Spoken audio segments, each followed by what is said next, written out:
সম্মানিত দর্শক এবং শ্রোতাবৃন্দ, আমি ডক্টর আবুল কাশেম মোহাম্মদ মাহবুবুল্লাহ যশোরী বাংলাদেশি সেবা পার্টির পক্ষ থেকে আপনাদের সকলকে জানাই আসসালামু আলাইকুম রহমতুল্লাহ। ডক্টর মোহাম্মদ ইউনুস স্যারের সাথে আমি অনেক দিয়েছি।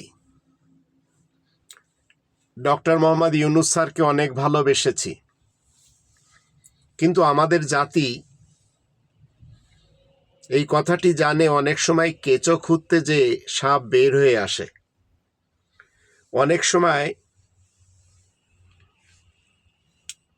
লোহার টুকরার উপরে স্বর্ণের লেপ দিয়ে দিলে সবাই মনে করে এটি হচ্ছে স্বর্ণের টুকরা। মূলত জাতি এত হৃদয় দিয়ে ডক্টর মোহাম্মদ ইউনুস স্যারকে দেশের প্রধান আসনে বসালেন।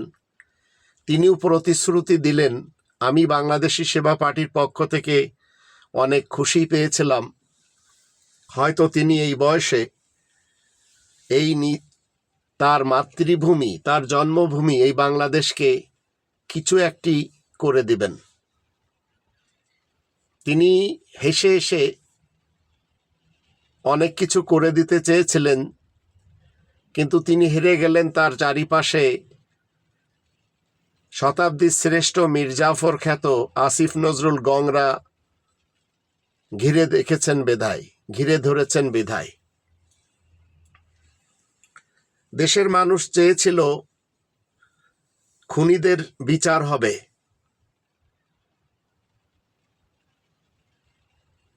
জেলখানাতে যারা রয়েছে দুর্নীতিবাজ, দুষ্কৃতিকারী এবং ভ্রষ্টাচার, এদেরকে কাঠগড়ায় হাতকড়া দিয়ে এনে বিচার করবে, কিন্তু তিনি জামায় আদর করে চলেছেন তাদেরকে। দেশের মানুষ ওনার কাছে সংস্কারই তো চেয়েছিলেন। যদি তিনি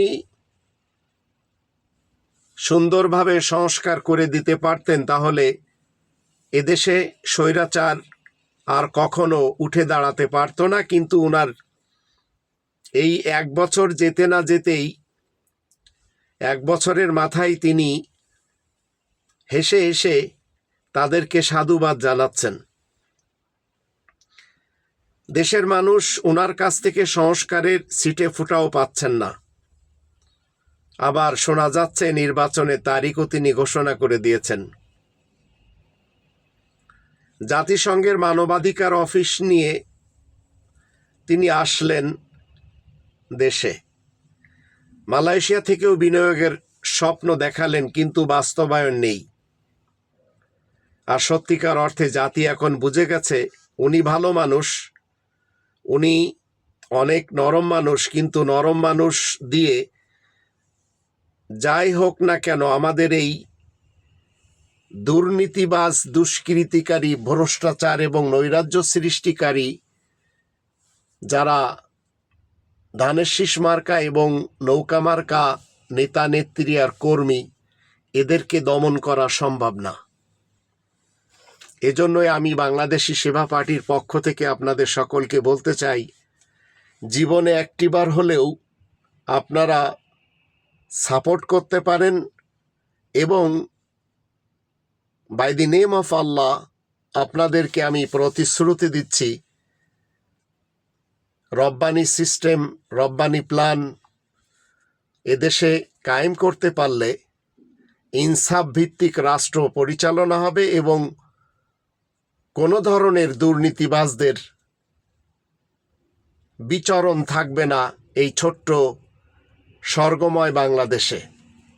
এটি আর কখনো নরকে পরিণত হবে না যদি বাংলাদেশি সেবা পার্টি একবার রব্বানি সিস্টেম কায়েম করতে পারে। By the name of Allah.